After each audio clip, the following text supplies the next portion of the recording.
అందరికీ నమస్కారం అండి. ఈరోజు ఈ పూట నేను పనసపొట్టు కూర అలాగే దోసకాయ పప్పు చేస్తున్నానండి. పనసపొట్టు కొద్దిగా నీళ్లు పోసి ముందు శుభ్రంగా కడిగేసి నీళ్లు పోసి కుక్కర్లో పెట్టేశానండి. మెత్తగా ఉడికిపోయింది. అలాగే పప్పు కూడా కుక్కర్లో పెట్టేశాను, మెత్తగా ఉడికిపోయింది. దోసకాయ ముక్కలు పోపులో వేస్తే మెత్తగా మగ్గిపోతాయి. అప్పుడు మనం పప్పు కలుపుకుంటే సరిపోతుంది. ఇదిగోనండి, గిన్నెలో ముందుగా 2 స్పూన్ల నూనె వేసి ఆవాలు, జీలకర్ర, ఎండుమిరపకాయలు వేసాను. కొద్దిగా ఇంగు కూడా వేసి దోసకాయ ముక్కలు వేస్తానండి. ఇదిగోనండి, పోపు వేగిన తర్వాత దోసకాయ ముక్కలు 2 పచ్చిమిరపకాయలు నిలువుగా చీర వేసాను.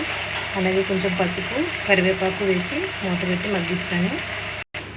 ఇదిగోనండి, పనసపొట్టు కూర చేసే ముందు నేను ఏం చేస్తానంటే గిన్నెలో కొద్దిగా నూనె ఎక్కువే వేసాను. వేసి ఈ మినపప్పుతో వడియాలు పెట్టుకుంటామండి. ఇవి వేసుకుంటే మంచి రుచిగా ఉంటాయి. మధ్యలో కరకరలాడుతూ కూర మధ్యలో ఉంటాయి. ఈ మాత్రం వడియాలు వేసుకుంటే సరిపోతుంది. ఇవి ముందు వేయించేసి ఎర్రగా బయటికి తీసేసుకోవాలి. అప్పుడు పోపు వేసుకోవాలి. ఇదిగోనండి, వడియాలు వేయించి తీసేసాను. ఇందులో మళ్ళీ గిన్నెలో కొద్దిగా ఆవాలు, మినపప్పు, శనగపప్పు, కొద్దిగా వేరుశనగుళ్ళు వేసుకోవచ్చండి.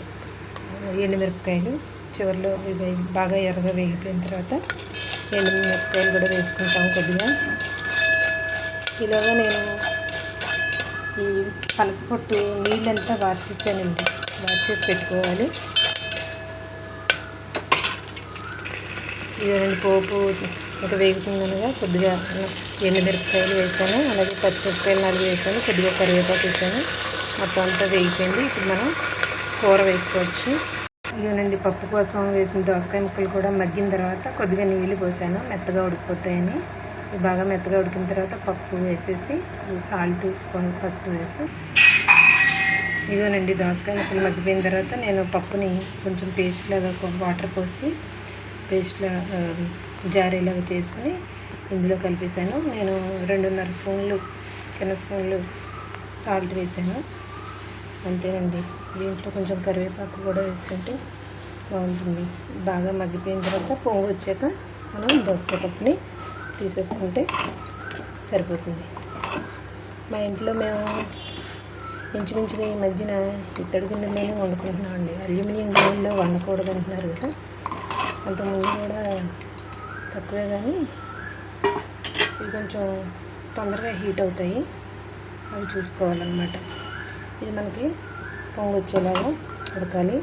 అలాగే దోసకాయ మనం తరుక్కునేటప్పుడే దాన్ని ఒకసారి చూసుకోవాలండి. ఎందుకంటే అప్పుడప్పుడు చేదుగా ఉంటుంది. దోసకాయ ఒకటి, బీరకాయ ఒకటి తరుక్కునేటప్పుడు మనం ముందుగా టేస్ట్ చూసుకోవాలి. ఎందుకంటే చేదు రాకుండా చూసుకోవాలి. చేదు వస్తే దాన్ని పనికిరాదు. దోసకాయ పప్పులో దోసకాయ ముక్కలు కొంచెం పుల్లగానే ఉన్నాయండి. అందుకని నేను ఇంకా వేరే పులుపు వేయట్లేదు. లేకపోతే కొంచెం చింతపండు రసం కూడా వేసుకుంటే చాలా బాగుంటుంది. ఇదేనండి, దోసకాయ పప్పు అలా కొత్తలాడుతూ ఉడికిపోయేటప్పటికి మనకి అయిపోయినట్లే. అడుగంటకుండా కలుపుతూ ఉండాలి. ఈలోగా నేను ఈ పనసపొట్టు కూర కూడా చేస్తున్నానండి. ఇందులో పోపు వేసి పనసపొట్టు వేసి ఆల్రెడీ కొంచెం కూర పక్కకు తీసాను. ఎందుకంటే మా వారికి చింతపండు లేకుండా ఇష్టపడతారు. సో ఆయనకి తీసేసి మళ్ళీ కొంచెం పోపు పక్కకు తీసాను కదా. అందులో మళ్ళీ సాల్ట్ వేసి ఈసారి చింతపండు రసం కొద్దిగా వేస్తాను అన్నమాట అండి. ముందుగానే నేను చింతపండు నానబెట్టుకున్నాను. ఈ రసం తీసి ఇందులో వేస్తాను. దోశ ఇంత కూడా అవసరం ఉండకపోవచ్చు, ఎందుకంటే పులుపు ఎక్కువైపోతుంది. సగం వేసుకుంటాను. ఇదిగోనండి, దోసకాయ పప్పు రెడీ అయిపోయింది. ఇక్కడ చింతపండు పులుసు కూడా మొత్తం అంతా వేసానండి, సరిపోతుంది అని చెప్పని. ఇది కలిపేసి మూత పెట్టేసి మగ్గించేసేయడమే. తర్వాత మనం దీనికి ఆవ కూడా పెట్టుకోవచ్చండి. నా దగ్గర ఆవ పొడి రెడీగా, ఇప్పుడు మనం ఊరగాయలు పెట్టుకుంటున్నాం కదా, అందుకని ఆవ పొడి రెడీగా ఉంది. దాన్నే నేను పేస్ట్ చేసి చివరిలో కలపాలండి. స్టవ్ కట్టేసాక చివరిలో కలుపుకోవాలి ఆవ పొడి. ఎందుకంటే వేడి చేస్తే అది మళ్ళీ చేస్తుంది. ఇది మగ్గిపోయాక నేను అది కలుపుతానండి. ఇదిగోనండి కూర మగ్గిపోయింది బాగాను. సో ఇప్పుడు మనం దీన్ని స్టవ్ కట్టేసి ఈ ఆవపొడి ఉంది కదా దాన్ని కొద్దిగా వాటర్లో కలిపానండి. ఈ ఆవపొడి వేసేసి కలిపేయడమేనండి. మనం ఆవపొడి రెడీగా లేకపోతే కొద్దిగా ఆవాలు మనం ఒక 2 స్పూన్ల ఆవాలు నానబెట్టుకోవాలండి ముందుగానే. అందులో ఒక చిన్న ఎండుమిరపకాయ కూడా వేసి నానబెట్టుకుని దాన్ని మనం మిక్సీ చేసుకుని పేస్ట్ చేసుకుంటే ఆవపిండి రెడీ అవుతుంది. ఇప్పుడు నేను అంతా కలిపేస్తాను.